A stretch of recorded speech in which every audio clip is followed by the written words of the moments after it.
নতুন বছর মানেই কিন্তু অনেক নতুন সম্ভাবনা, আর ২০২৬ সালটা ভারতের অর্থনীতির জন্য বেশ কিছু বড়সড় পরিবর্তন নিয়ে আসছে। মানে আমাদের ব্যাংক অ্যাকাউন্ট থেকে শুরু করে রোজকার খরচের হিসেব পর্যন্ত প্রায় সবকিছুতে এর একটা প্রভাব পড়তে চলেছে। তো প্রশ্নটা হলো, এই নতুন বছর আমাদের ব্যক্তিগত অর্থনীতিকে ঠিক কিভাবে বদলে দেবে?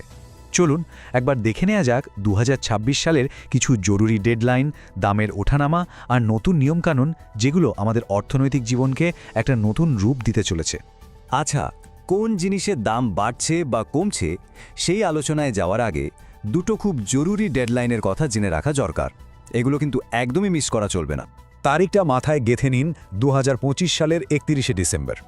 এই দিনটা দুটো ভীষণ জরুরি কাজের শেষ তারিখ। ১, প্যান কার্ডের সাথে আধার লিঙ্ক করা, আর ২, রেশন কার্ডের জন্য যে কেওয়াইসি আপডেট সেটা সম্পূর্ণ করা। আর যদি এই ডেডলাইনগুলো পেরিয়ে যায়, তাহলে কিন্তু সমস্যাটা বেশ বড়সড় হতে পারে। একবার ভাবুন তো, ব্যাংক অ্যাকাউন্টটাই হয়তো ইনঅ্যাক্টিভ হয়ে গেল, বা মোটা টাকার ফাইন দিতে হলো। শুধু তাই নয়, সরকারি প্রকল্প বা রেশনের সুবিধাও কিন্তু হাতছাড়া হয়ে যেতে পারে। কাজেই সময় থাকতে কাজটা সেরে ফেলাই বুদ্ধিমানের কাজ হবে। ডেডলাইনের চাপ তো গেল, এবার একটু ভালো খবর শোনা যাক, তাই না? চলুন দেখি কোন কোন দিকে আমাদের খরচ একটু কমার সম্ভাবনা আছে, যা আমাদের বাজেটে কিছুটা স্বস্তি আনতে পারে। দেখুন, বেশ কয়েকটা জায়গায় কিন্তু দাম কমার একটা ইঙ্গিত পাওয়া যাচ্ছে। যেমন ধরুন, ব্যাংক লোন, বিশেষ করে এসবিআই, পিএনবি, এইচডিএফসির মতো ব্যাংক থেকে লোন নেওয়াটা সস্তা হতে পারে। আমাদের রান্নার গ্যাসের সিলিন্ডারের দামও কমতে পারে।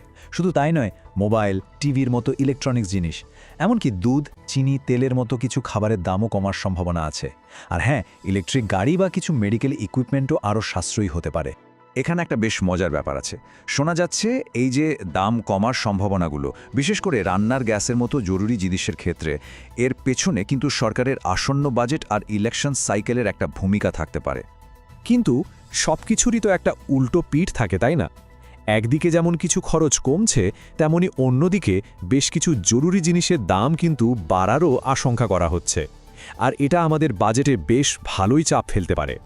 তো কি কি জিনিসের দাম বাড়তে পারে? দেখুন, প্রথমেই আসছে নতুন গাড়ি, কারণ কাঁচামালের দাম বাড়ছে। তারপর আছে আমাদের সবার ব্যবহারের মোবাইল রিচার্জ প্ল্যান। সোনা আর রূপোর দামও বাড়ার সম্ভাবনা প্রবল। এর সাথে স্মার্ট মিটার, সোলার সেল, এমনকি বিদেশ থেকে আনা জিনিসপত্র, যেমন ধরুন বিদেশি জুতোর দামও বাড়তে পারে। মোবাইল রিচার্জের কথাটা একটু আলাদা করে বলতেই হয়, কারণ এর প্রভাবটা প্রায় সবার উপরেই পড়বে। শোনা যাচ্ছে বড় বড় কোম্পানিগুলো তাদের ট্যারিফ প্রায় ২০% পর্যন্ত বাড়িয়ে দিতে পারে। ভাবা যায়, এই যে দাম বাড়ার ট্রেন্ড, তার সবচেয়ে বড় উদাহরণ বোধহয় সোনা। গত কয়েক বছরে দামটা যেভাবে লাফিয়ে লাফিয়ে বেড়েছে, মনে হচ্ছে ২০২৬এও সেই একই ধারা বজায় থাকবে, হয়তো আরও বাড়বে। তো সব মিলিয়ে ছবিটা কি দাঁড়ালো? একদিকে কিছু জিনিসের দাম কমছে, অন্যদিকে কিছু জিনিসের দাম বাড়ছে। এই টানাটানির মধ্যে আমাদের ২০২৬-এর বাজেটটা সামলাতে হবে কি করে, সেটাই এখন বড় প্রশ্ন। ব্যাপারটাকে অনেকটা একটা দড়ি টানাটানির খেলার মতো ভাবতে পারেন।